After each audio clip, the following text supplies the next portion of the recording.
Hazrat Aisha Siddiqa radiallahu ta'ala anha narrated that the Prophet Muhammad sallallahu alaihi wasallam used to offer with her prayer consisting of 9 rakah.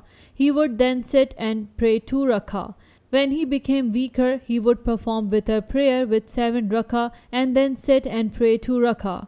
It is narrated from Hazrat Zarrar radiallahu ta'ala anhu that Sa'd bin Hisham bin Amir radiallahu ta'ala anhu was in the service of Hazrat Aisha Siddiqa radiallahu ta'ala anha. He then mentioned the complete hadith and said that the Prophet sallallahu alaihi wasallam used to perform 9 rakah in prayer and would not sit down except after the 8th rakah, remembering Allah, praising Him and making supplication. Then he would stand and perform the 9 rakah, then sit down again, remembering Allah, praising Him and making supplication. After this, he would give the salutation and we could hear the salutations. After giving the salutations, he would sit down and perform 2 rakah of prayer.